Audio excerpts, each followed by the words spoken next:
Hi everyone, it's Mrs. Wine. Welcome back to art class.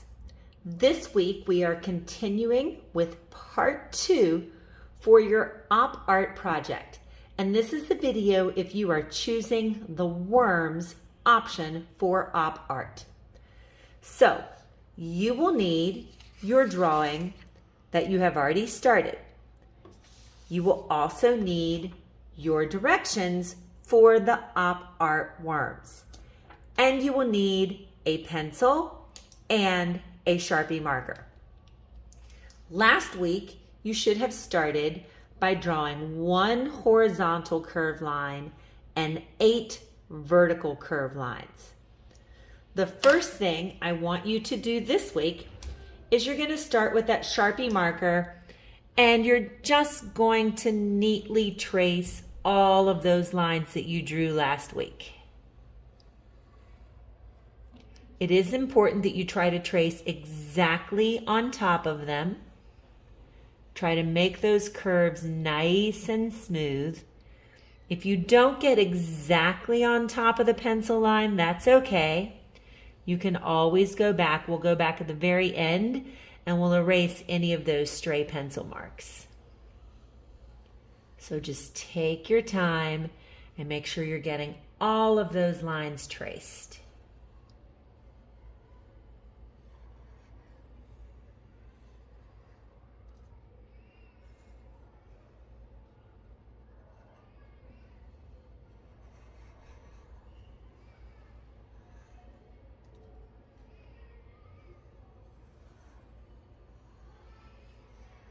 Once you are finished tracing, you might want to start the next part of your directions with a pencil, but once you get pretty good at it, you'll probably be able to draw directly in the Sharpie marker.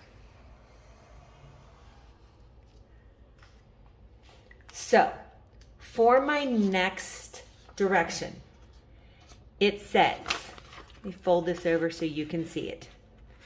Fill each space with lines that curve. Begin each small curved line on the center horizontal line. So look very closely at where I started this section right here.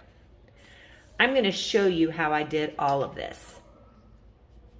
So what I'm going to do, I'll start here with this middle one, we'll leave the last one for the end, is I'm going to start and I'm just going to make some lines that curve in this direction. So I just want those lines to curve up and over.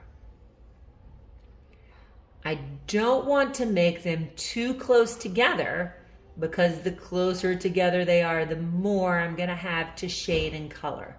So they can be a little bit apart, but notice that all of the lines above the center line are curving up.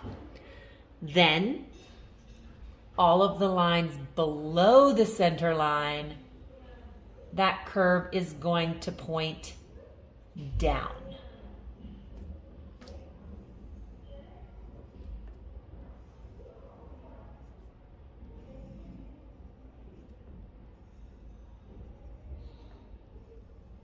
And I just keep going until I have filled in that whole section. Once I have filled in, this is my first little worm, then I'm going to go back and I'm just going to trace those.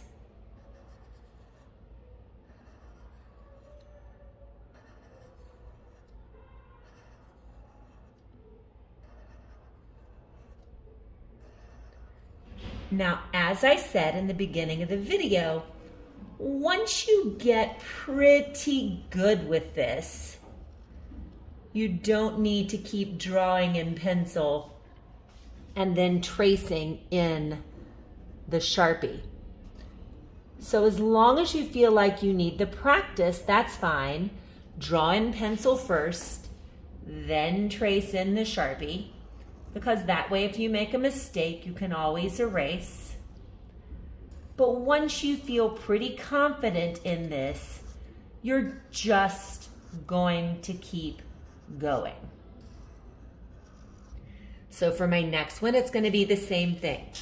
The lines above the center line are going to curve so that they are pointing towards the top of the paper. I don't want to make them too far apart. They go from the one edge to the other.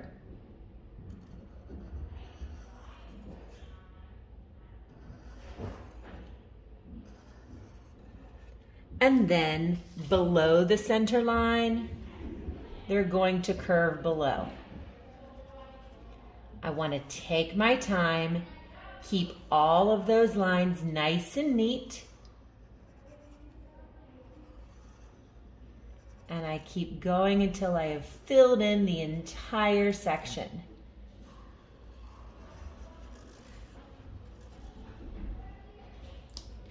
And after that, I just keep going until I have filled up the entire page.